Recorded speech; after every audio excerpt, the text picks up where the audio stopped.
Hi students, now let us take up hydrogen chloride, HCl. Methods of preparation of HCl and chemical reactions.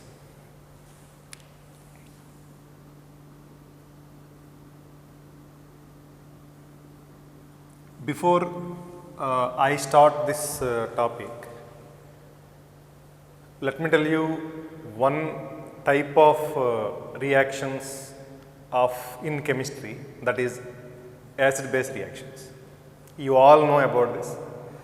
You have seen so many examples of this type of reactions. Actually, method of preparation of HCl and chemical reactions of HCl, almost each and every reaction which you are going to study in HCl is an acid-base reaction, except one or two. So first let me make you recall, in fact, what all you know about this acid-base reaction. Suppose we have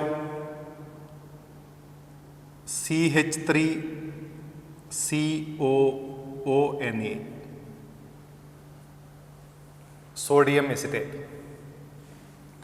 Now you treat this compound with HNO3. CH3COONA aqueous, HNO3 aqueous. So what happens to sodium acetate as soon as you dissolve it in water? It breaks into ions, CH3COO minus plus Na plus. Similarly, HNO3 breaks into H plus and NO3 minus. And you all know this acetate ion is the conjugate base of a weak acid, that is acetic acid. So conjugate base of a weak acid is a strong base, and this strong base will immediately take up this H plus, and you will get CH3COOH plus Na plus as it is, and NO3 minus as it is. So Na plus plus NO3 minus. And observe this reaction carefully. Conjugate base of a weak acid, and here we have a strong acid which dissociates completely.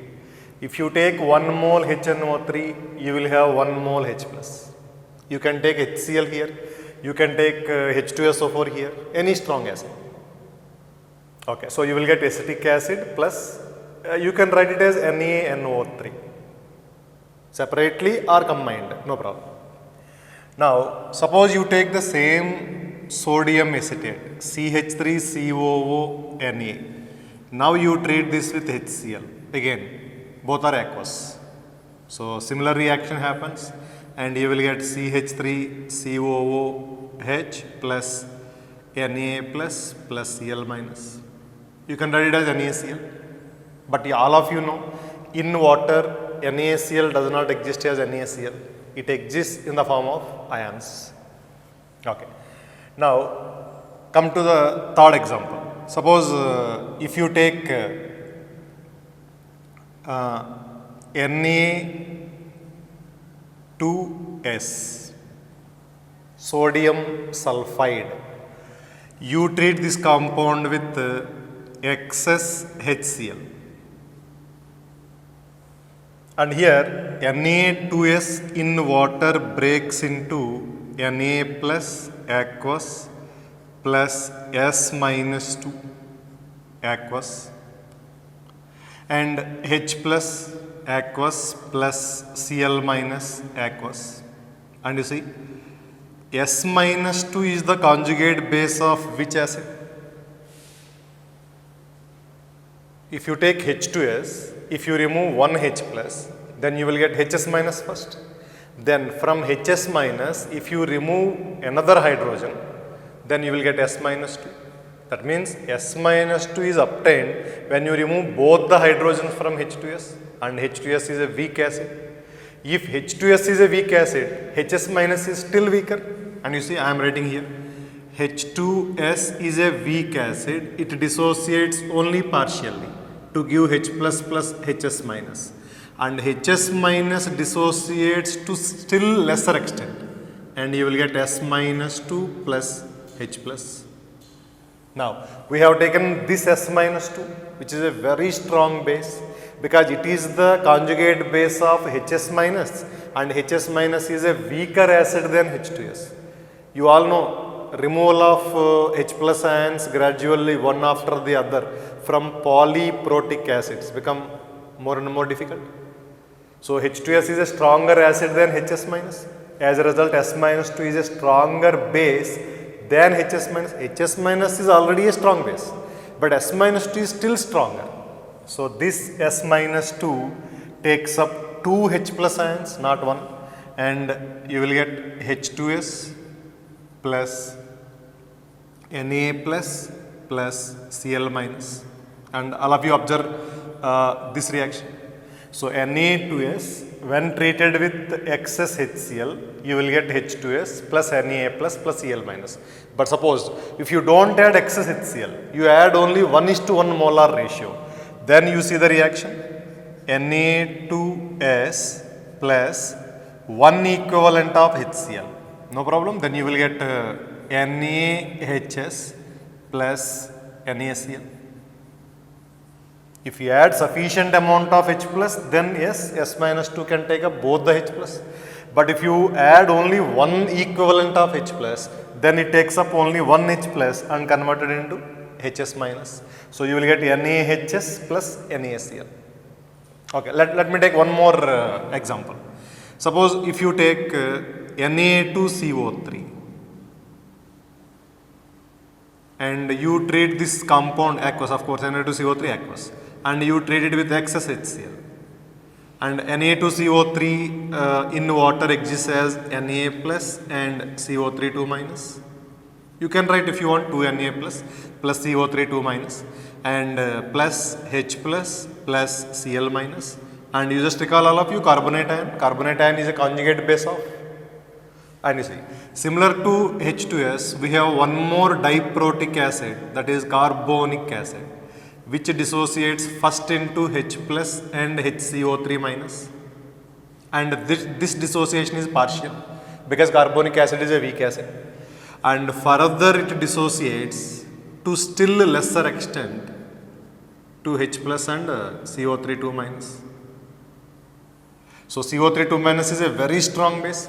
CO3 2 minus is a stronger base than this bicarbonate ion, because carbonic acid is a stronger acid than HCO3 minus, bicarbonate ion. So now this CO3 minus 2 can take both H plus, because we have added excess HCl. So it becomes H2CO3, and H2CO3 may decompose into H2O plus CO2, and here plus Na plus Cl minus, and this Na plus Cl minus you can write it as NaCl. Okay, if you take Na2CO3 and you add only one equivalent of HCl, then you will get NaHCO3 plus NaCl. See, for carbonate ion, if you make excess H plus available, it can take both H plus. But for the same carbonate ion, if you make only one equivalent of H plus available, then it is only converted into bicarbonate ion. Understand? All of you observe all these reactions. Reaction number 1, you see reaction between acetate ion and H plus. Then acetate ion and H plus, here the source of H plus is HNO3 and here the source of H plus is HCl.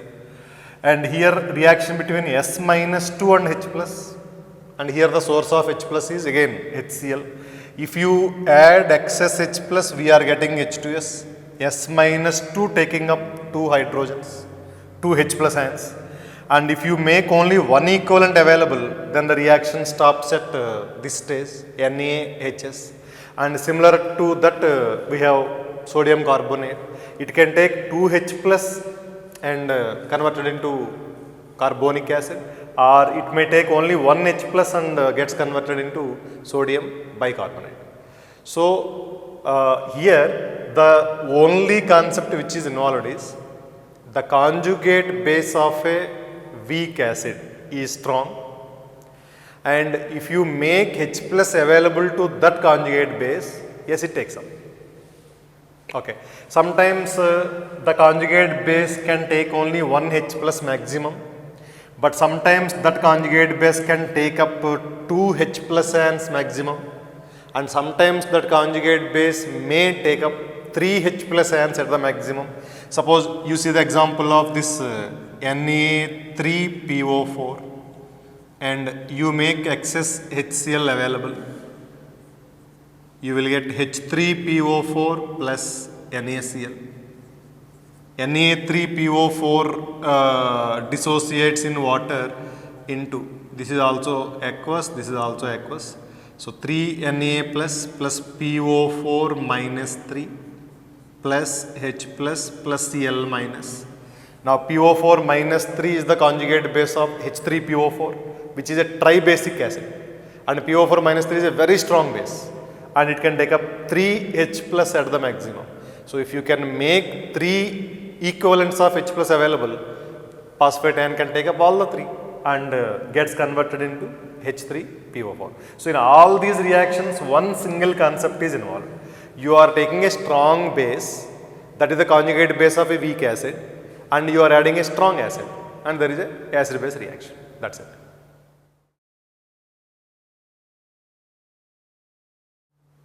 Now let me come to the actual topic, that is HCl, hydrogen chloride.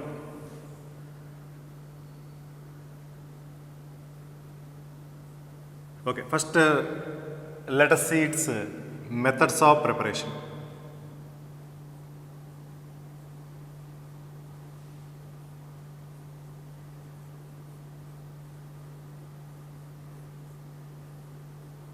All of you recall, what is the source of chlorine? What is the natural source of chlorine? All of you recall the topic occurrence. So the source of chlorine is seawater, chlorides. Chlorides of sodium, potassium, calcium, magnesium. And from that particular source, we can also prepare HCl. From that particular source, we can prepare chlorine, Cl2, that we have seen in our previous discussion. And from the same source, we can also prepare HCl. And now let us see how it is. You take that NaCl aqueous, and to that you add H2SO4. And if you heat this mixture at around 400 Kelvin, then you will get NaHSO4 plus HCl.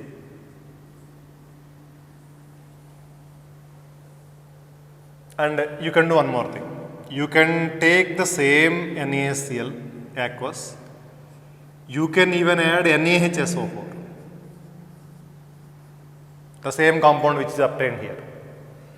Now if you heat it at around 800 Kelvin, then you will get Na2SO4 plus HCl.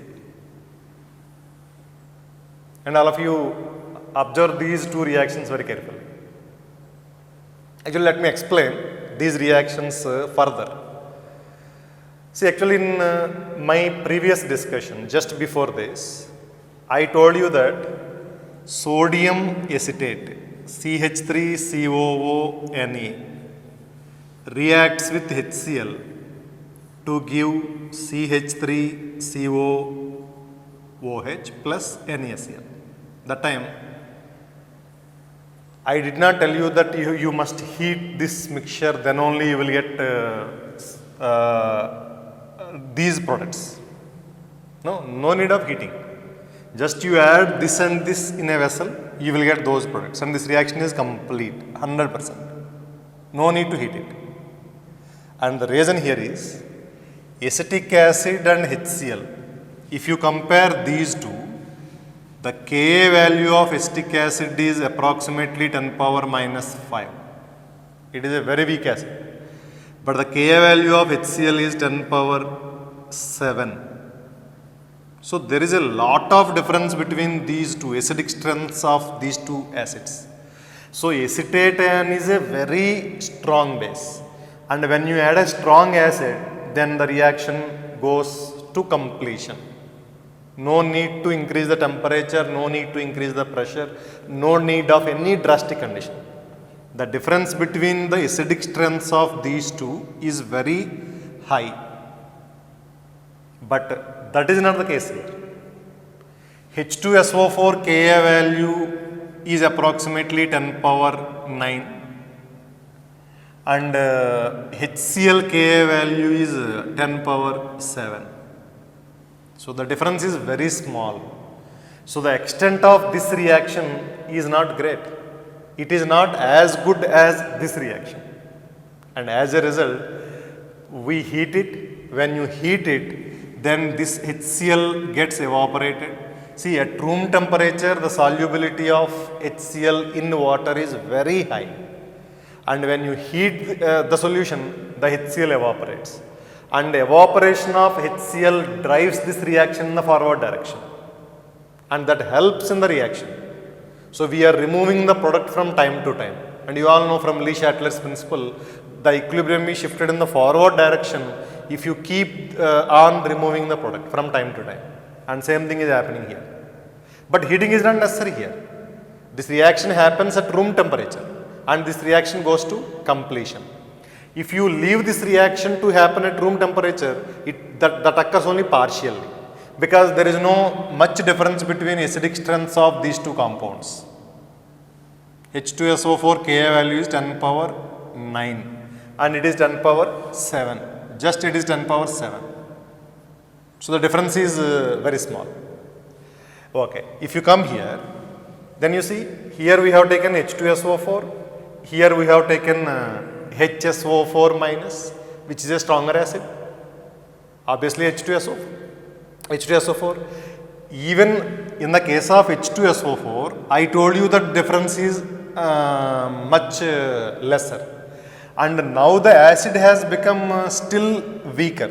So this reaction does not occur even to this extent. Here H2SO4 is a stronger acid, so to some extent it is better. But now this acid has become weaker. See, H2SO4, HSO4 minus. Now the temperature must be higher here. You have to heat it further to make this reaction complete. And here also at this temperature HCl gets evaporated, and that means if I sum up this, because HSO4 minus is a weaker acid than H2SO4, we need to heat this reaction mixture to a higher temperature to get any good amount of HCl. And here the difference between these two acids, HCl and acetic acid, is very high, no need to heat it. So this is how we prepare HCl. Okay, if you come to chemical reactions of HCl, I already told you, most of the reactions are acid-base reactions.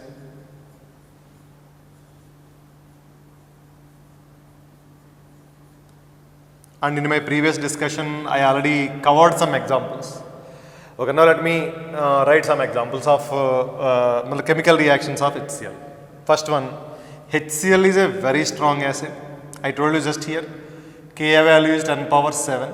So it is a very strong acid. If you dissolve it in water, you will get H3O plus Cl minus. And this reaction essentially goes to completion, 100%. And in the previous discussion, I also told you one thing. HCl pure is not an acid. You don't call it as hydrochloric acid. You call it as hydrogen chloride. But the same HCl, when dissolved in water, becomes a strong acid. Pure HCl does not give you a single H plus, but the same HCl dissolved in water, aqueous HCl, gives 1 mole H plus, 1 mole HCl, you will get 1 mole H plus. So it is a strong acid. So that is one thing. So because it is an acid, it reacts with the bases. So suppose you take ammonia, you treat this with HCl, you will get NH4Cl, and this NH4Cl is in the form of white fumes. So in the laboratory also we do this test to confirm ammonia or HCl. So we perform this test and the NH4Cl is obtained as white fumes. Okay, and in the S block or in the previous groups of the P block, we have studied so many basic oxides. For example, CaO. It is a basic oxide. It reacts with an acid. You will get CaCl2 plus H2O. All of you look at this compound CaO. It is an ionic compound. It breaks into Ca plus 2 and O minus 2. O minus 2 is a very strong base and that takes up 2H plus and it is converted into water. And you see the skeletal reaction. And even in group 15, I told you a similar ion P minus 3. P minus 3 takes up 3H plus and you will get phosphine. Do you remember that? When you treat phosphide like calcium phosphide with water, you will get phosphine plus CaOH twice. And if you treat nitride with water, suppose Ca3N2, you will get ammonia plus CaOH twice. So oxide O minus 2, very strong base, it can take 2H plus. Phosphide P minus 3, which is a very strong base, it can take up 3H plus. Nitride ion N minus 3, very strong base, it can take 3H plus and you will get ammonia. Okay, another example, if you see, if you take Fe2O3, ferric oxide, which is a basic oxide like CaO, and you will get, if you treat it with HCl, Fe2O3 HCl, and you will get FeCl3. In fact, Fe2O3 is a solid. It is not soluble in water. Its solubility is very less. So you will get FeCl3 plus water. And you all know Fe2O3 is nothing but rust. So if there is a rust on the iron articles, we can use HCl to remove the rust. Because HCl converts Fe2O3 into FeCl3, which is quite soluble in water. Fe2O3 is insoluble. You treat that with HCl, aqueous HCl, and that Fe2O3 is converted into FeCl3, and that entire FeCl3 is soluble in water. So you can remove the rust from that iron surface. So this is a basic oxide, this is also basic oxide. And you know some amphoteric oxides, for example ZnO, and amphoteric oxides react with acids as well as bases. So ZnO plus HCl, you will get ZnCl2 plus H2O. And you see all of you, in all the basic oxides we have O minus 2 and almost all of them are ionic compounds. So that O minus 2 is a very strong base. So it can take up 2H plus ions and converted into water. Okay. Now in the last topic of this hydrochloric acid, let me tell you about one important mixture, which is a mixture of HCl and HNO3, and that mixture is called as aqua regia.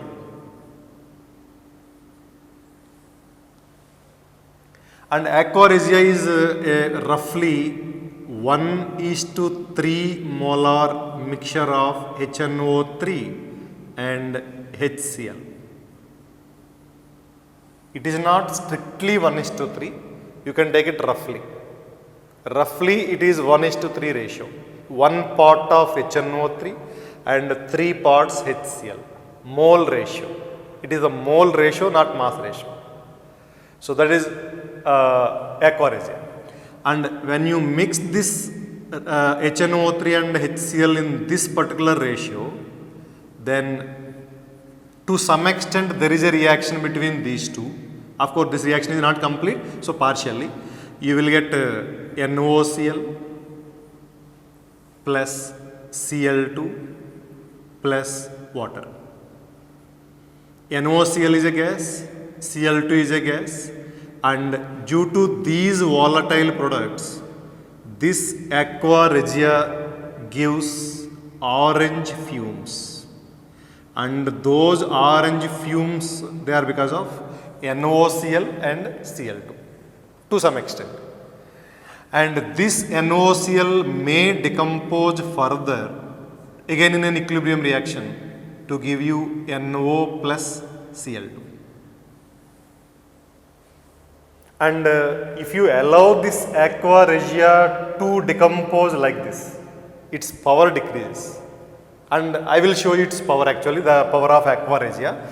You know, many metals are soluble in HCl. Many metals are soluble in H2SO4. Suppose you take the help of, the example of zinc, iron. So highly electropositive metals, they are soluble in acids. The acid may be HCl or H2SO4 or HNO3. But some metals like copper, like silver, they are not soluble in HCl or H2SO4, but they are soluble in HNO3. And all of you please recall, HNO3 is an acid as well as an oxidizing agent. HCl is only acid, HCl is not an oxidizing agent. Similarly, H2SO4 is a very weak oxidizing agent, but it is a good acid. But HNO3 is both an acid as well as oxidizing agent. So some less electropositive metals like copper, like silver, they are soluble in HNO3, but not in HCl or H2SO4. But there are some metals which are noble, like gold, platinum, they are not soluble in either HNO3 or HCl or H2SO4. So you can categorize the metals in three categories. One, highly electropositive metals, they are soluble in both HCl or H2SO4 and HNO3. And second category, less electropositive metals, copper, silver, example. They are soluble only in HNO3 but not in HCl or H2SO4. But there are some metals which are noble metals. They are not soluble in HNO3 or HCl or H2SO4. But these noble metals are soluble in aqua regia. Suppose, let me take the example of gold. Gold is soluble in aqua regia. So you take HNO3, HCl, and that gold is converted into AuCl4 minus plus NO plus water plus H plus. Now this is the reaction. See, observe carefully. Gold is reacting with aqua regia to give AuCl4 minus plus NO. Okay. Then platinum similarly is soluble in aqua regia. HNO3 plus HCl, and the product of platinum is PtCl6 minus 2, plus the rest of the products are same, NO plus water plus H plus. And observe the reactions very carefully. Actually, aqua regia can dissolve the noble metals, which HNO3 cannot do, HCl cannot do, and H2SO4 cannot do. So just think, all of you, what is there in aqua regia to do this, which is impossible in the case of HNO3 and HCl and H2SO4. Okay, here if you observe carefully, HNO3 is oxidizing gold. Here it is oxidizing platinum, but that is not sufficient. That is not the sufficient driving force. If that is sufficient, then only HNO3 can dissolve Au, but that is not possible. I already told you gold is not soluble in pure HNO3, aqueous HNO3, but gold is soluble in aqua regia. That means only HNO3 cannot do that, only HCl cannot do that, but both of them together is able to do that. So HNO3 is oxidizing gold. So you see here oxidation state of gold is 0 and here it is plus 3. And this Cl minus is forming a complex with that Au plus 3, and this is another driving force. HNO3 is oxidizing gold from 0 to plus 3 oxidation state, and Cl minus is he is complexing with that Au plus 3, and the complex formation is highly favorable, you know that. You have seen copper ammonia complex, you have seen Ag ammonia complex. So these complex formations are highly favorable. So there are two driving forces. One driving force is provided by HNO3, redox reaction. Another driving force is provided by HCl, complexation. So both of them together are able to dissolve gold or platinum. Same is the case here. PT from 0 oxidation state to +4, and HNO3 you see nitrogen +5 to +2. And here also oxidation done by HNO3, complexation done by HCl. Okay. Then if you balance this reaction, you see Au 0 to +3. Change in oxidation state is 3. Nitrogen +5 to +2. Change in oxidation state is 3. So 1:1 molar ratio. The rest here 4 chlorines are there, so there must be 4 HCl. And here oxygens, if you see, then 3 oxygens, 1 here, so 2 water plus H plus. Now the reaction is balanced. So that means actually here aqua regia, which we have taken to dissolve gold, the HNO3 and HCl ratio is 1:4. That's it. That is the reason why I told you here. This ratio is only rough. Roughly it is 1:3. But you see here, it is clearly 1:4. And suppose if you balance this, platinum 0 to +4, so 4 is the change. And nitrogen +5 to +2, 3 is the change. All of you recall balancing redox reaction in oxidation number method, cross multiplication. So 0 to +4 and +5 to +2, change is 3. So 3 PT and here 3 PT. Now if you see chlorines here, 3 into 6, 18. All the chlorines must come from here, 18 HCl. And here oxygens 12. And here 4 already here are there, so 8 H2O. 8 into 2, 16 H plus, but here 22 H plus, so 6 H plus.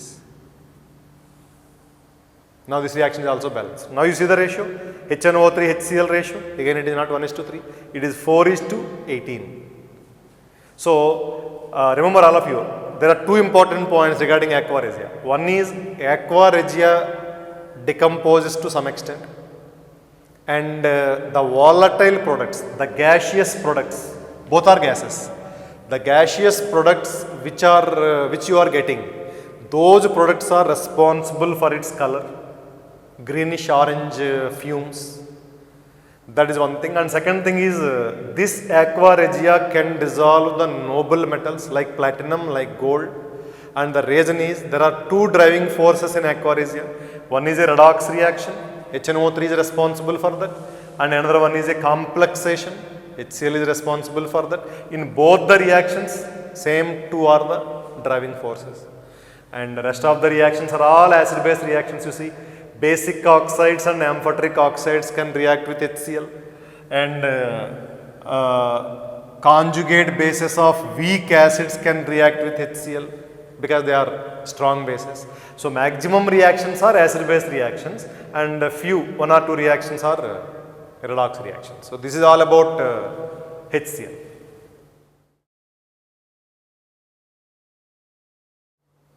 Now let me take up oxo acids of halogens.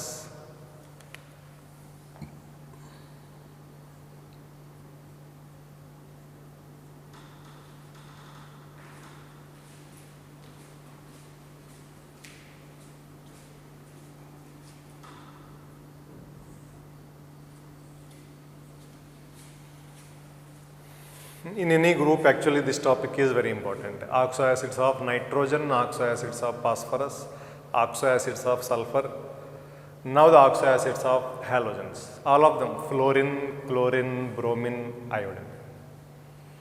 Okay. Actually there are 4 types of oxo acids in halogen,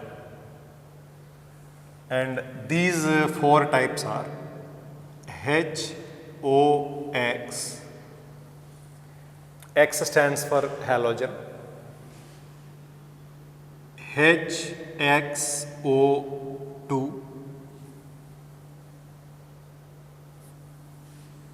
HXO3 and HXO4. Now first let me tell you the names of these oxo acids. HOX is called as hypohalous acid and it's a salt, or you can say the conjugate base of this particular acid is called as hypohalite. OX minus. And all of you recall in our previous discussion we have seen OCl minus, which is one of the very powerful oxidizing agent. Hypochlorite ion. Yes, the same thing. OX minus. Okay. If you come to HXO2, it is called as halous acid and its conjugate base is called as halite. XO2 minus. If you come to HXO3, it is called as halic acid and its conjugate base is called as halate ion. XO3 minus. And if you come to the last one, it is called as perhalic. Perchloric, perbromic, periodic, whatever may be the halogen. And its conjugate base is called as perhalate ion. XO4 minus.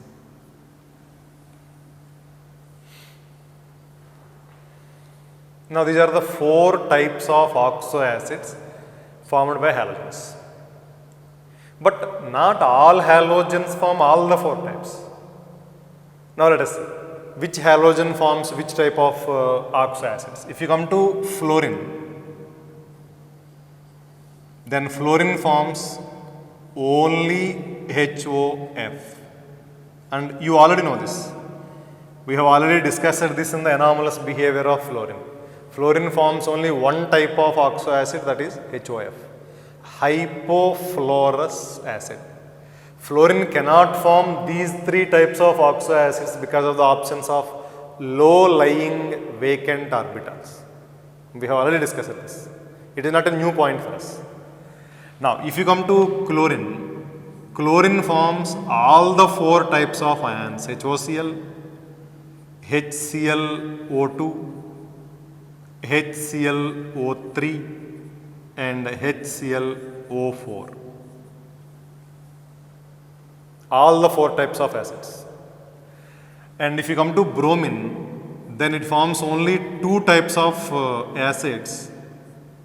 That is, one is HBrO3 and HBrO4. Bromic acid and perbromic acid. These are the only 2 oxo acids of bromine that are stable. If you come to iodine, same is the case with iodine. Iodine is similar to bromine. So it forms only 2 oxo acids, HiO3 and HiO4. Okay, you see carefully, what is the oxygen state of chlorine here in HOCl? It is +1. In HClO2 it is +3. In HClO3 it is +5. And in HClO4 it is +7. If you see the reason why these 2 oxo acids are missing in the case of bromine as well as iodine, one reason may be, you recall actually our previous class, if you see the oxides of iodine, iodine forms I2O4, I2O5 and I2O7. Oxygen state of iodine here is +4, here it is +5 and here is +7.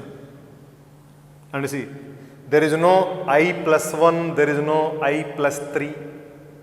and here also no I plus 1, no I plus 3. And these oxidation states of iodine are unstable because of some reason. And even bromine also, if you come to the oxides of bromine, we have seen Br2O, we have seen BrO2, and we have seen BrO3, but at that time I told you all the oxides of bromine are unstable. So in the case of iodine and bromine, plus 1 and plus 3 particularly, they are unstable. And maybe that is one of the reasons why these 4 acids are not stable. And chlorine forms all the 4 types. If you come to chlorine, we have seen oxides of chlorine Cl2O, ClO2, Cl2O6. You see, plus 1, plus 3, and these are reasonably stable. Okay. Okay, anyway, so these are the oxo acids that are formed by these halogens. Okay. If you come to the next point, let me make you recall, in your previous discussions, have you seen these oxo acids anywhere? Oxo acids are salts of these oxo acids. Actually, I will make you recall 2 examples. One is, in group 16 we have seen, if you take KClO3 and you heat it in the presence of MnO2, which is a catalyst, then you will get KCl plus O2. This is the method of preparation of oxygen. And you see KClO3. So what is the name of KClO3? Potassium chlorate. You see halate. Here we have chlorine, so chlorate. One more thing. And I told you in group 15 as well as group 17. And you recall what is the source of iodine? Apart from seawater and seaweeds, we also find iodine in chili saltpeter. And in chili saltpeter, iodine is present in the form of NaIO3. You can reduce it, and if you want, you can prepare iodine. And in NaIO3, the oxidation state of iodine is plus 5. And what is its name? Sodium iodate. So potassium chlorate, preparation of O2, and potassium iodate, which is present along with NaNO3 in chili saltpeter. Okay. If you come to structures of these compounds, these oxo acids, let me take oxo acids of chlorine as the example. So HOCl. The structure of this compound is Cl single bond OH, and here chlorine has 3 lone pairs. So chlorine is sp3 hybridized. 3 lone pairs and 1 sigma bond. If you come to HClO2, then its structure is chlorine double bond OH, and chlorine is left with 2 lone pairs. And here also chlorine is sp3 hybridized, angular, bent in shape. Now if you come to HClO3, then its shape is Cl double bond O double bond OH, and chlorine is left with only 1 lone pair. 1 lone pair, 3 sigma bonds, so sp3. Here 2 lone pairs, 2 sigma bonds, sp3. And the last one, perchloric acid, HClO4. So here we have chlorine, double bond O, double bond O, double bond O, OH. No lone pair. And all of you recall, whenever the central atom expands its valency, the surrounding atom must be more electronegative than the central atom, and the surrounding atom must be small as possible. So these 2 rules are followed by every compound whenever that central atom exceeds its normal valency. Okay, na? So here hybridization of all the chlorines is sp3. The shape of this compound is bent or angular. It is pyramidal, and this is tetrahedral. And similarly HiO4, similarly HiO3. You see any oxo acid, the structures of those compounds are like that only.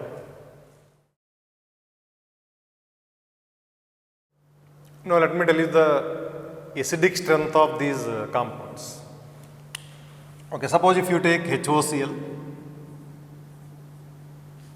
HClO2, HClO3 and HClO4. So which is the strongest acid and which is the weakest acid? What is the order of acidic strength? Okay, actually you can analyze this situation. You can come to the conclusion whichever is strongest, whichever is weakest in two different ways. One way is you see the oxidation state of the central atom. Whichever compound has the maximum oxidation state, that is the strongest acid. And whichever is having the least oxidation state, that is the weakest. That is one thing. You can decide the acidic strength of acids in inorganic chemistry anywhere, group 16, group 15, anywhere, by looking at the oxidation state of the central atom. More the oxidation state, stronger the acid. And there is another way. So if you see that oxidation state method, then the acidic strength order is, this is the weakest acid and perchloric acid is the strongest acid. This is the acidic strength.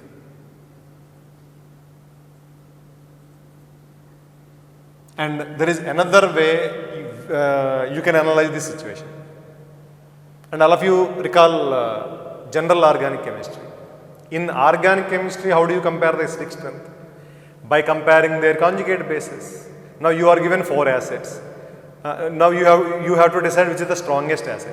Remove H plus from all the 4. Compare the conjugate base stabilities. Whichever conjugate base is most stable, its corresponding acid is strongest. Because when conjugate base is stable, the equilibrium shifts in the forward direction. The acid gives more and more H plus, so it becomes stronger and stronger. Now same approach you can apply here also. And you see, if you come to HOCl and if you see the conjugate base of that HOCl, it is OCl minus, ClO2 minus, ClO3 minus, chlorate ion and ClO4 minus, perchlorate ion. If you see the stability, then perchlorate ion is the most stable ion, and as a result its corresponding acid is the strongest acid. And why this particular ion is most stable, you see. First you come to the structure of OCl. So ClO minus, and we have 3 lone pairs on chlorine. Now the negative charge on oxygen is not delocalized. But if you see ClO2 minus, its structure is Cl double bond O minus. Now the negative charge on oxygen is delocalized onto this oxygen, resonance stabilized. So you can write down a resonating structure like this. Here the negative charge on oxygen may go into the vacant d orbital of chlorine. But here the negative charge of oxygen is going on to another oxygen and you are getting equally stable structures, 2 equally stable structures. That means contribution of these two to the hybrid is same. That means the negative charge on this oxygen is 50% delocalized, 50%. That means half of the charge which is created is being dispersed. So it is highly stable. And that much stability is not there here. If you come to ClO3 minus, its structure is Cl double bond O minus. Now if you write down its resonating structures, Cl double bond O minus, double bond O. Another resonating structure if you see, Cl double bond O minus, double bond O. And here the negative charge on oxygen is delocalized onto 2 more oxygens. Here only 1 more oxygen, here no oxygen. And you are getting 3 structures and all the 3 are equivalent structures and they contribute equally to the hybrid. That means the charge which is created on this oxygen is dispersed onto two more oxygens. That means 2/3 of the charge is being dispersed. Here only half of the charge is dispersed. Here 2/3 dispersed. More stable. Still more stable. This is more stable than this one. And if you come to ClO4 minus, it is O minus, double bond O, double bond O, and double bond O. And if you go on writing the resonating structures, this is the second structure, this is the third structure, and this is the fourth structure. Double bond O, double bond O, double bond O, and O minus. 4 equivalent structures. And that means the negative charge which is created by removal of H plus, 75% of that charge is being delocalized. That means 1/4 of the charge here, 1/4 on this oxygen, 1/4 here, 1/4 here. You see 4 oxygens are sharing unit negative charge. So the charge remaining on one oxygen is only 1/4. So 3/4 is being dispersed. Here nothing is dispersed almost, 0 dispersal almost, and here 50% dispersal. Here 2/3, 66% dispersal, and here is 75% dispersal. More the dispersal of the charge, more is the stability. The same thing we have discussed in our previous class. HF, HCl, HBr, HI. Strongest acid is HI. Because I minus is most stable. I minus most stable, the reason is big size, more dispersal of the charge. Charge per unit area is lesser in the case of I minus. And similarly, ClO4 minus is most stable, and this particular compound is the most acidic. So you can approach the question in inorganic chemistry. Acidic strength comparison. You can approach that question from 2 different angles. One is the oxidation state. More the oxidation state, higher the magnitude of the charge, more acidic it is. Or else you can write down conjugate bases and you can see their stability, and from their stability also you can see this. And you just recall, all of you. Suppose if you take H2SO4 and H2SO3, which is a stronger acid? And if you see from oxidation state point of view, H2SO4. Because here it is sulfur plus 6 and here it is plus 4. And if you see this approach, then this is the conjugate base of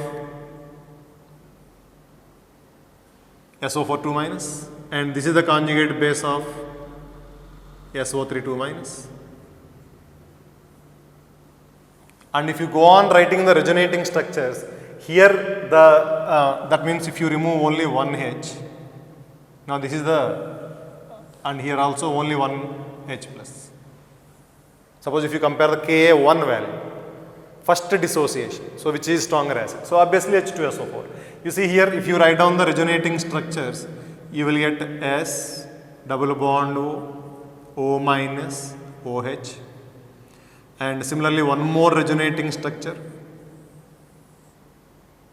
S, double bond O, double bond O, O minus, OH. See, negative charge on this oxygen is being dispersed onto 2 more oxygens. But here the negative charge is being dispersed only onto one oxygen. So you will get just another resonating structure, O minus, double bond O, OH. So here the negative charge is more delocalized. Here it is less delocalized. So H2SO4 is a stronger acid. So your approach may be from oxidation state point of view, and your approach may be from this conjugate base stability point of view. So whatever it may be, but here strongest acid is perchloric acid, and acidic strength increases like this, and here the stronger acid is H2SO4. By the same way, comparing conjugate base, you can compare any acidic strength of any set of compounds. You can go to oxoacids of phosphorus, you can go to oxoacids of nitrogen, you can go to oxoacids of sulfur, chlorine, iodine, bromine. So any set, oxoacids of any element, acidic strength can be compared by this way.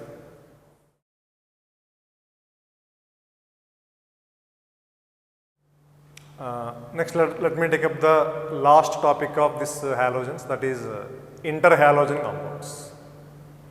And we have already seen that halogens behavior actually is exceptional in this case. Generally, elements of same group do not react with each other, but halogens case is something different. These halogens react with each other. Fluorine reacts with chlorine, chlorine reacts with bromine, bromine reacts with fluorine. So, and they form interhalogen compounds. So now let me take some aspects of these interhalogen compounds.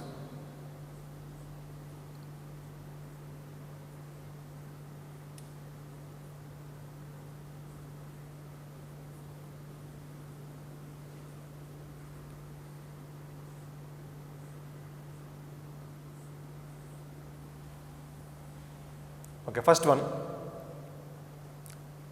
These interhalogen compounds are actually 4 types.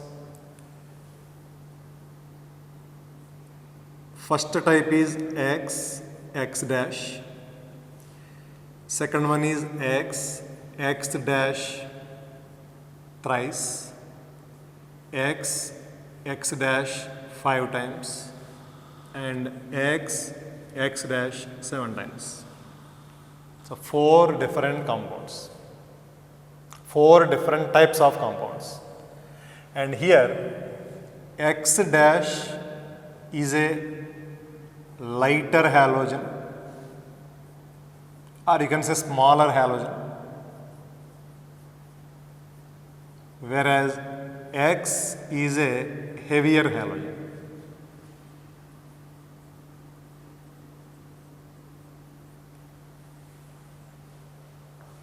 Especially you see these 3 compounds,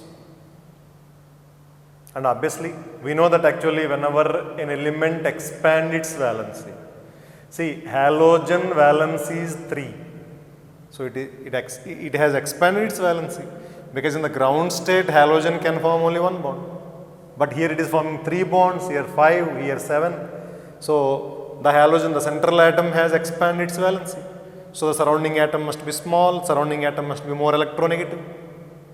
So it is quite natural that X dash must be a lighter halogen, smaller one, and X is a heavier halogen. Okay, this is the first point. If you come to the second point, if you come to the examples, here examples are ClF, BrF3, ClF3, BrF5, IF7, IF5, etc. So X, X dash type, X, X dash thrice type, X, X dash 5 times, and X, X dash 7 times. Okay, so these are some examples of these 4 types of interhalogen compounds. Next, if you come to methods of preparation of these interhalogen compounds, all the interhalogen compounds are formed by proper mixing of the respective halogens in proper ratio. Suppose if you mix Cl2 and F2 in 1:1 molar ratio and you heat this, you will get ClF. And if you mix Br2 and 3 moles of F2, you will get BrF3. And if you mix Br2 with 5 moles of F2, if you balance here, you will get 2 BrF3, here 2 ClF3, and here you will get BrF5. If you mix I2 with fluorine, 7 moles of fluorine, you will get IF7, 2 moles. So here you have to ensure that fluorine does not become excess. So it is better that you dilute this fluorine with some other compound, maybe with water. And here fluorine is excess. You can take large excess, there is no formation of BRF7. BRF7 does not exist, so no problem. You can take large excess of fluorine. So you can successfully get BRF5. So similarly, you take iodine and you take large excess of fluorine, you will get IF7. So all interhalogen compounds can be prepared by mixing the respective halogens, corresponding halogens, in a proper molar ratio. Sometimes limited, sometimes excess. Okay. So this is the method of preparation of these interhalogen compounds. And if you come to the structure,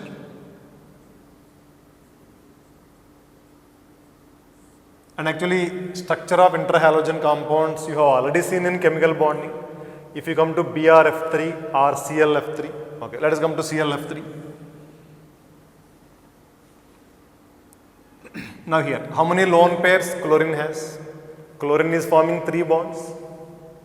So this chlorine is left with how many lone pairs? Its ground state electronic configuration is NS2 NP5, and it is forming 3 bonds. So excited state configuration must be like this.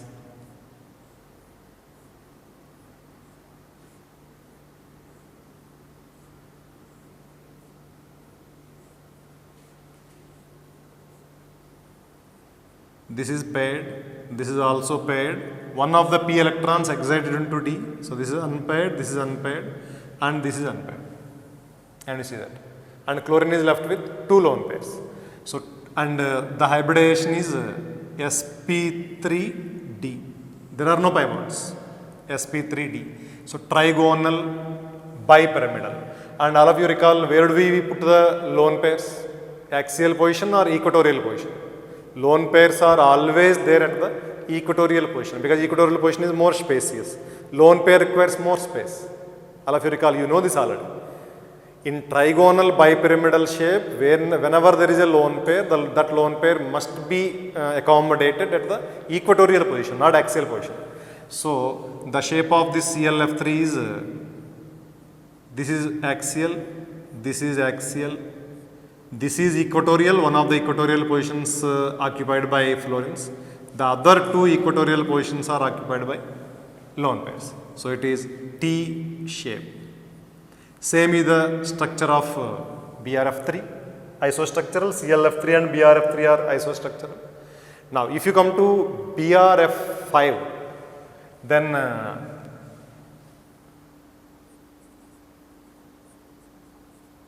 now here bromine is forming 5 bonds. So the required electronic configuration must be like this. You have to excite 2 electrons now.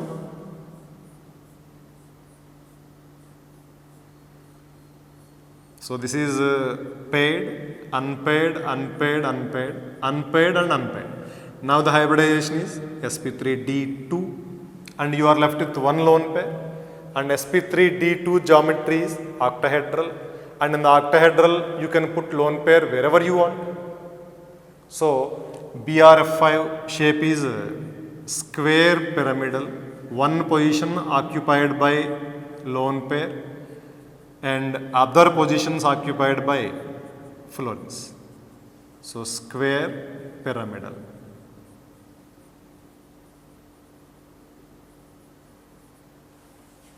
And now the last compound here, IF7. And in IF7, iodine is forming 7 bonds. So the required electronic configuration, all the electrons must be excited.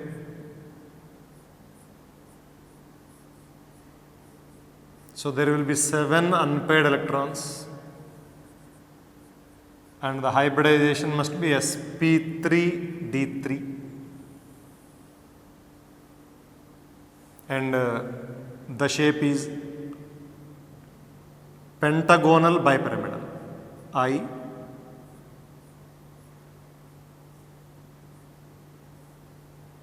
F7, sp3d3 hybridization, and it is pentagonal bipyramidal shape. So 5 bonds equatorial and 2 bonds axial. So ClF3 T shape, BrF5 square pyramidal, and IF7 pentagonal bipyramidal. So these are the structures of intrahalogen compounds. So this is a method of preparation just by the combination of elements.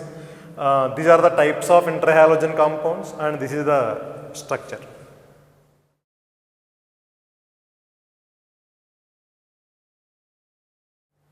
The next point in this intrahalogen compounds. Actually, there is one intrahalogen compound, that is ICl3. It is X-3 times type, ClF3, BrF3. So similar to ClF3 and BrF3, this compound is also T-shape. But this compound is unique, special. And the uniqueness of this compound is it dimerizes. It dimerizes to I2Cl6. And you know, one very famous dimerization, NO2. NO2 dimerizes to N2O4. NO2 brown colored gas, odd electron compound, paramagnetic. It dimerizes to N2O4, colorless, diamagnetic. But that dimerization is different from this dimerization. Actually, in that case, in NO2, nitrogen has one odd electron, and because of that, two NO2 molecules combine, two radicals combine with each other, a sigma bond is formed, and there is dimerization.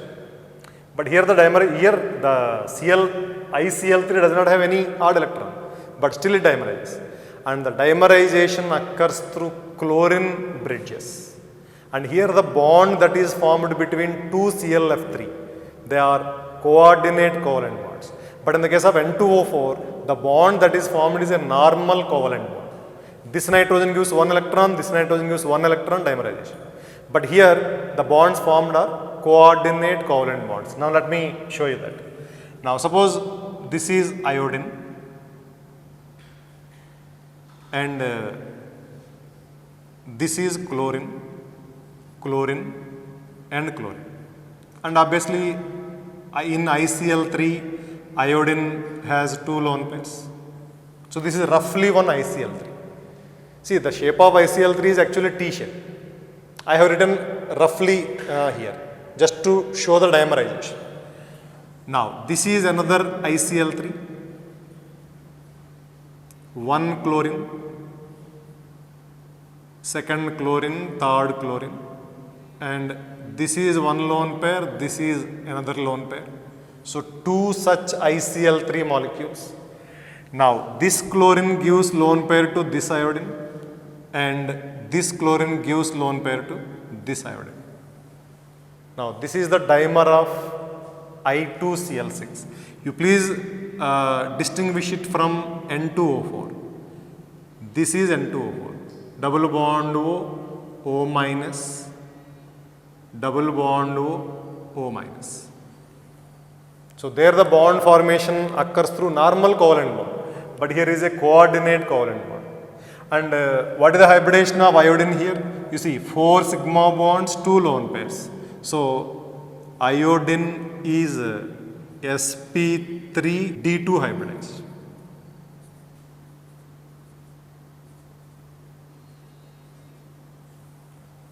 Now, this is the dimer of ICl3, that is I2Cl6. Okay, now let me come to the next aspect of these intrahalogen compounds, that is when you hydrolyze these compounds, hydrolysis of intrahalogen compounds, what products are obtained? And all of you please remember, if you hydrolyze PCl3, what happens? If you hydrolyze PCl5, what happens? Same thing happens when you hydrolyze these intrahalogen compounds. So, in the entire P block, except 1 or 2 cases, hydrolysis products are same. And let me explain this case. Suppose if you take PCl5 and you hydrolyze it extensively, what happens is this water goes and attacks phosphorus and it replaces all the 5 chlorines. So first you will get OH, OH, OH, OH and OH.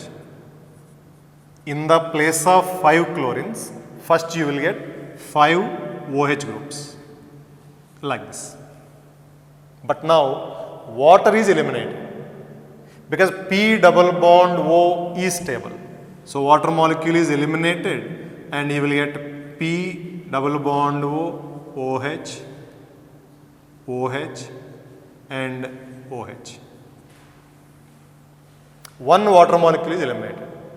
And finally this is the product. Further water molecule is not eliminated. If you eliminate further water molecule, then you will get P double bond O, then double bond O, OH. And all of you carefully observe this compound. There is one big problem there. The problem is out of these 2 pi bonds, one pi bond is P pi bond, which is impossible. In the case of phosphorus, it is not possible. So the reaction stops here. This does not go further. There is no further removal of water. Of course, because you have replaced 5 chlorines with 5 OH, you also get 5 moles of HCl. So if you extensively hydrolyze PCl5, you will get H3PO4 plus 5 moles of HCl. Okay. Suppose if you take the example of PCl3 and you hydrolyze it completely.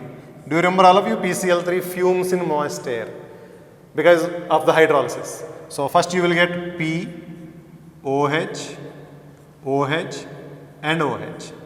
All the chlorines are replaced by OH, similar to here. Okay, now what happens is this compound tautomerizes to this compound, double bond O, H, OH, OH. This is tautomerism. And all of you recall, it is something like keto-enol tautomerism. Keto form, enol form. Keto form is more stable because of C double bond O. Similarly, this form of phosphorus acid is more stable because of P double bond O. But first you will get this compound and it tautomerizes to this compound. And obviously plus 3 moles of HCl. Now this is the hydrolysis of PCl3. This is the hydrolysis of PCl5. This is the hydrolysis of PCl3. Now let us come to this compound, that is ClF. Now you please come back to these compounds PCl5 and PCl3. Here water attacked as a nucleophile on phosphorus because there is a partial positive charge on phosphorus. Here water attacked phosphorus in PCl3 because here phosphorus is having partial positive charge.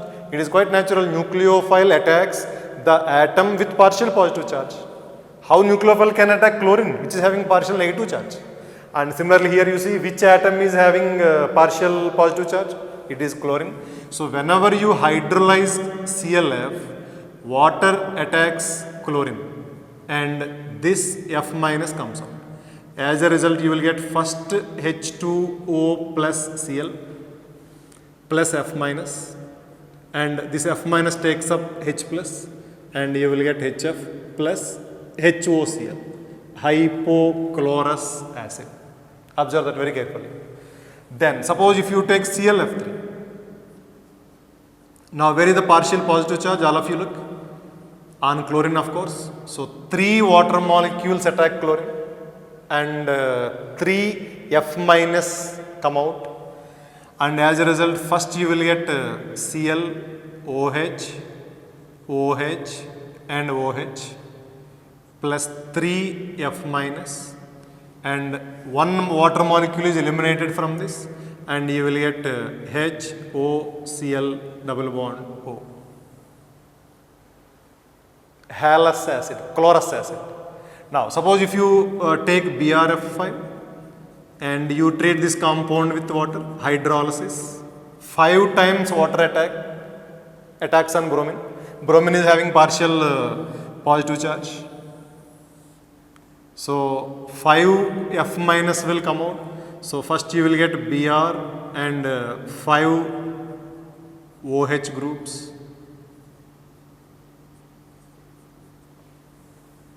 plus 5 HF, and now water molecule is eliminated and you will get Br, OH, double bond O, double bond O.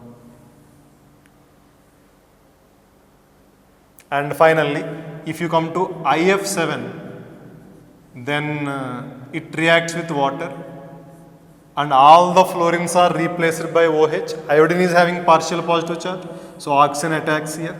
So first you will get I, OH, 7 OH groups.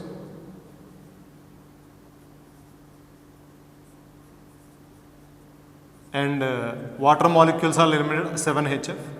And after removal of water molecules, finally you are having OH, double bond O, double bond O, double bond O. All of you look at carefully these 3 compounds. After removal of water, those compounds, whichever you got, you just look at those compounds. Here we have pi bond. It is a p pi d pi bond. Here we have 2 pi bonds and both are p pi d pi bonds. Here we have 3 pi bonds and all the 3 are p pi d pi bonds. I told you already. Here this compound, from this compound there is no further removal of water because phosphorus cannot form p pi bond. And as long as you can form p pi d phi bond, no problem. So long you can go on removing water. So x dash thrice, x dash 5 times and x dash 7 times. You see, when these interhalogen compounds are hydrolyzed, finally what are the compounds? So here also you will get 3 moles HF. See, the less electronegative atom is converted into oxoacid and the more electronegative atom is converted into hydride. HF and HF. So these are some other points. Actually there is one more point. You can say it as last point. Let me tell you orally. Generally, interhalogen compounds are more reactive than halogens. Of course, except fluorine. All the interhalogen compounds are more reactive than chlorine, than bromine, than iodine. What may be the reason? What is the reason for this high reactivity of interhalogen compounds? Maybe the polarity. See, chlorine bond is non-polar, bromine bond is non-polar, iodine bond is non-polar. But the bonds of all interhalogen compounds are polar, and maybe that is one of the reasons why these interhalogen compounds are highly reactive. But please keep it in mind, they are not more reactive than fluorine. Fluorine is most reactive out of all these compounds.